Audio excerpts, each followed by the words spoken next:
ওমর রাদিয়াল্লাহু তাআলা আনহু পৃথিবীর একজন অর্ধ পৃথিবীর শাসনকর্তা। অর্ধ পৃথিবীর শাসনকর্তা হওয়ার পরেও ঈদের দিন হযরত ওমর রাদিয়াল্লাহু তাআলা আনহু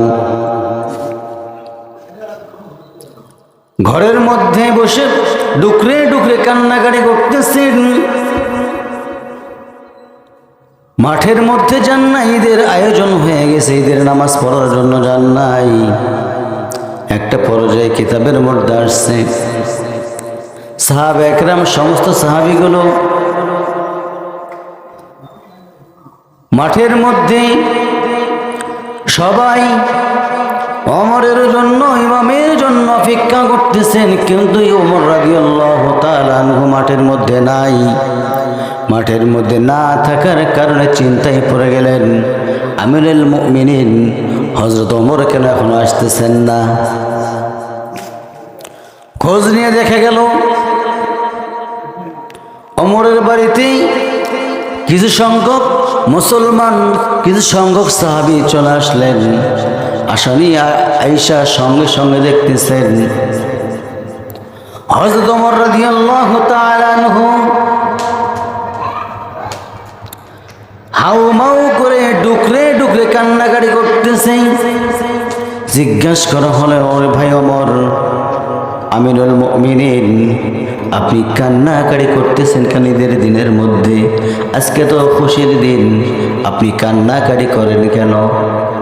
সঙ্গে সঙ্গে ওমর রাদিয়াল্লাহু তাআলা আনহু বললেন, ও আমার ভাইরা, ও আমার ভাইরা, ও আমার রোজাদার ভাইরা, তোমরা মাঠের মধ্যে গেছো, ঠিক আছে, আমি বুঝতে পারছি, হয়তোবা তোমরা বুঝতে পেরেছো আল্লাহ রাব্বুল আলামিন তোমাদের সমস্ত গুনাহগুলো মাফ করে দিয়েছেন এই রমজান মাসে।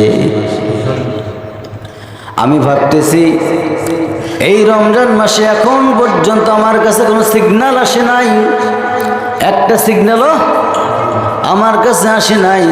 কোনো সিগন্যাল না পাওয়ার কারণে আমার মন বলতেছে আমি মনে হয় গুনাহগুলো আমার মাফ হয় নাই।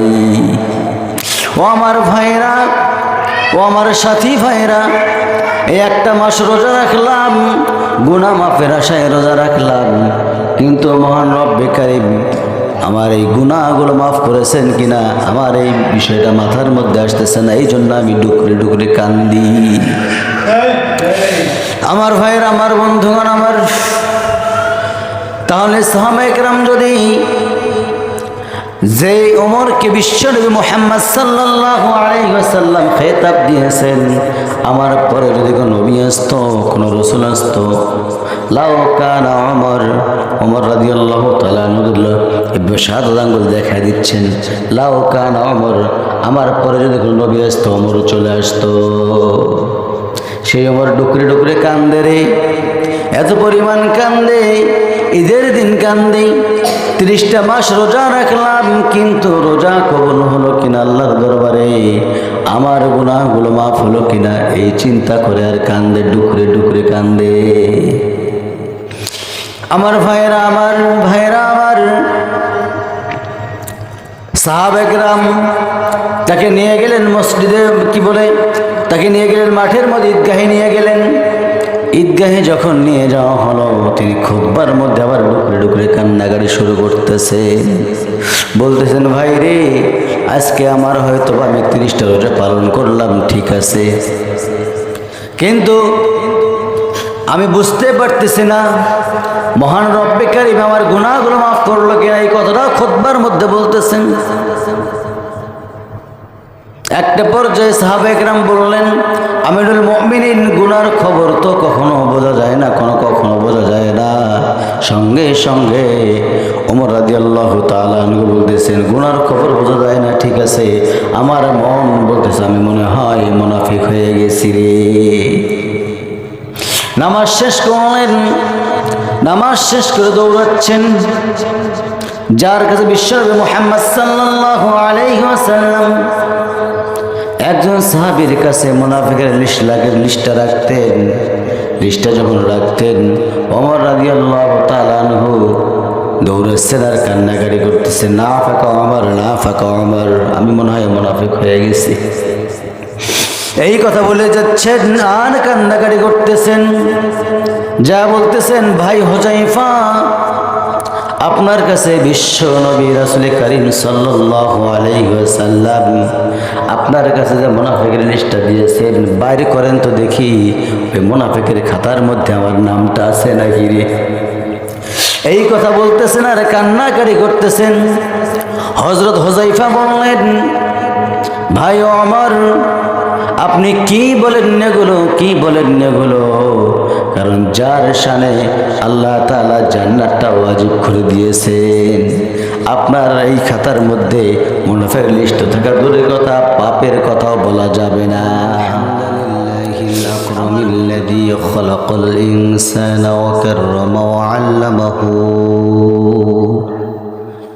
وكرم وعلمه من البيان ما لم يعلم فسبحان الذي لا يحصى امتنانه باللسان ولا بالقلم نشهد أن لا إله إلا الله وحده لا شريك له ونشهد أن سيدنا ومولانا محمدا عبده ورسوله الذي أرسله بالحق بشيرا ونذيرا وداعيا إلى الله بإذنه وسراجا وقمرا منيرا فقد قال الله تعالى في كلامه المجيد وفرقانه الحميد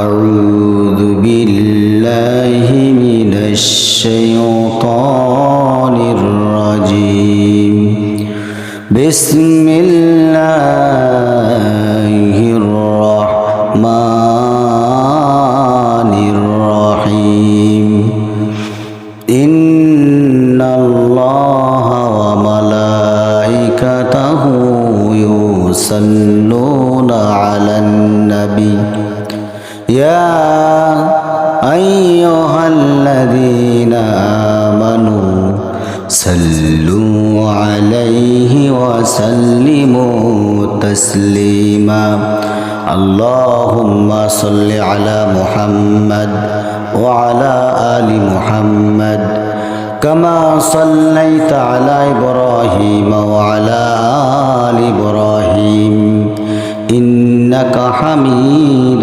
مجيد اللهم بارك على محمد وعلى آل محمد كما باركت على إبراهيم وعلى آل إبراهيم إنك حميد مجيد ঈদের নামাজ যদি শুক্রবারের দিন ঈদ হয় তাহলে শুক্রবারের দিন জুমার সালাতটা ওয়াজিব থাকে না, সুন্নাহ হয়ে যায়। শুক্রবারের দিন ঈদ হলে জুমার সালাত তখন আর ওয়াজিব থাকে না, সুন্নাহ হয়ে যায়। কারণ জুমা মানে কি? জমা, জামায়াত হওয়া। আচ্ছা, এই শুক্রবারের দিনেই যদি আপনার জমা হয়, জামায়াত হয়, সেটা সকালবেলায় তো হয়ে যায়।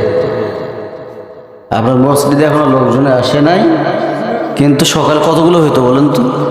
মাঠ ভরে যেত, সেজন্য সেখানেও খুতবা পড়া হয়। আচ্ছা, একই দিনে তো দুটো ঈদ হয় না, হয়, এই জন্য বললাম। ওই জন্য শুক্রবারে ঈদ হইলে জুমার নামাজ সুন্নাহ হয়ে যায়। এরা এই সহজ কথাগুলো যারা বলা যায় এদেরকে, এরা আরও আসবে। আসলে বাস্তবতা হচ্ছে আমরা মুসলমান হতে পারিনি, ঠিক কিনা? বাস্তব কথা হচ্ছে আমরা মুসলমান হতে পারিনি। সত্যি মুসলমান হতাম, হ্যাঁ, যদি মুসলমান আমরা হইতাম তাহলে এতক্ষণে আমি তো আজকে মনে করছিলাম আনাসে কোনাসে মানুষ হয়ে ভরে যাবে, সবাই ঠিকই আছে কিন্তু এলোমেলো করতেছে। আমি তাদেরকে বলি রোজা আছে কিনা সন্দেহ হচ্ছে, আগামীকাল যেন সেই ব্যক্তি মাঠে না যায়। তার জন্য মাঠ নয়, কার জন্য মাঠ নয়, যে ব্যক্তি রমজান মাসে রোজা রাখলো না, সে যেন যে রোজা রাখলো সেই ভাইকে যে যেন সে মাঠে গিয়ে ডিস্টার্ব না করে। যে রোজা রাখে নাই তার তো আমল কি হবে আল্লাহ ভালো জানে। 11 মাস পরে আমরা একটা মাস রোজা পাই।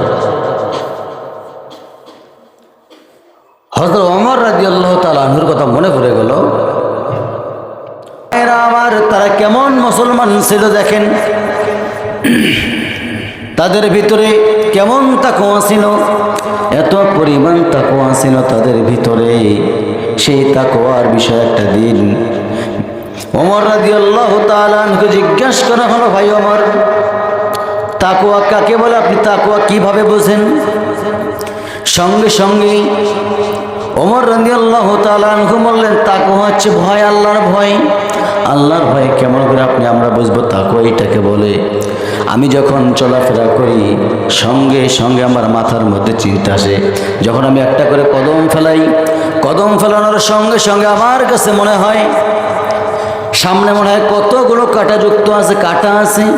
এই কাঁটা মনে করে আমি পা ফেলাই এবং আমার পরনের যে জুব্বাটা আছে এই জুব্বাটা আমি তোলা করে যাওয়ার চেষ্টা করি, যাতে করে আমার ভিতরে পাপ না চলে আসে। আমার ভাইয়ের, আমার বন্ধুগণ, আমার ওমর রাদিয়াল্লাহু তাআলা আনহু দুনিয়াতে জান্নাতের সার্টিফিকেট পাওয়া একজন মানুষ। তার ভিতরে যদি এত পরিমাণ মুসলমানিত্ব থাকে, তাকওয়া থাকে, আমার বন্ধুগণ 100 ভাগ করলে 1 ভাগ মনে হয় আমাদের মাঝেও বিন্দু পরিমাণ নাই। কিন্তু আল্লাহ রাব্বুল আলামিন শর্ত জুড়িয়ে দিয়েছেন, ওয়ালা তামুতুন্না ইল্লা ওয়া আনতুম মুসলিমুন। জোরে বলি আল্লাহু আকবার। ওহে ইমানদারগণ, ইয়া আইয়ুহাল্লাযীনা আমানুত্তাকুল্লাহ, তোমরা আল্লাহকে ভয় করো। ইত্তাকুল্লাহ হাক্কা তুকাতিহি ওয়া লা তামুতুন্না ইল্লা ওয়া আনতুম মুসলিমুন। সত্যিকারের মুসলমান না হয়ে তোর মৃত্যুবরণ করো না। কথাটা কার? আরো জোরে, আল্লাহর কথা। তাহলে সত্যিকারের মুসলমান আমরা হতে পারি নাই, তার প্রমাণ হচ্ছে এইটা। এখন বাজতেছে 1টা বেজে 17 মিনিট। আমার ঘড়িতে 1টা বেজে 17 মিনিট। এখন পর্যন্ত যে ভাইরা আসতেছেন, আমার মন বলতেছে এখন পর্যন্ত পরিপূর্ণ মুসলমান হতে পারি নাই। আমার ভাইরা, আমার বন্ধুগণ, আমার আজকে ঈদের দিন একটা আমি প্রথমে বলছি, যদি আজকে পবিত্র ঈদুল ফিতর হতো কি করতাম? কেউ আসতো না আসলেও ক্ষতি ছিল না, কারণ ঈদের দিন শুক্রবার পড়লে কি হয়, তখন আর জুমা আবার থাকে না, সুন্নাহ হয়ে যায়। আল্লাহ সুবহানাহু ওয়া তাআলা আমাদেরকে এই রমাদান কারিমের মধ্যে গুনাহ মাফের একটা মাধ্যম বানায় দিয়েছেন। সেই গুনাহ মাফ করবো কেমনে আজও শিখতে পারলাম না। কি বললাম?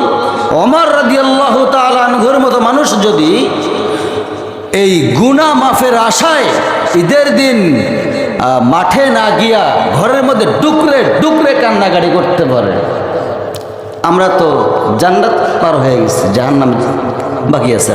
ঠিক কিনা ভাই? এত সস্তা নয়। এই রমজান মাস এমনি এমনি আসে না। 11টা মাস পরেই এই 12 মাসের মধ্যে একটা মাস রমজান দেয় আল্লাহ সুবহানাহু ওয়া তাআলা, সেটাও গুনাহ মাফের জন্য। ঠিক কিনা? কিন্তু আমরা গুনাহগুলো মাফ করে নিতে পারি না। কদরের রাত্রিতে এই 27 রমজান গেল, কদরের রাত্রিতে হাতে গোনা কয়জন মানুষ? 4 জন, ঠিক কিনা? 4 জন মানুষ নিয়ে রাতটা উদযাপিত করা হয়েছে এই মসজিদের মধ্যে। আমি বলি মসজিদটা এভাবে রাখার দরকার নেই, মসজিদ এভাবে রাখলে সমস্যা, যেখানে মুসল্লি নাই।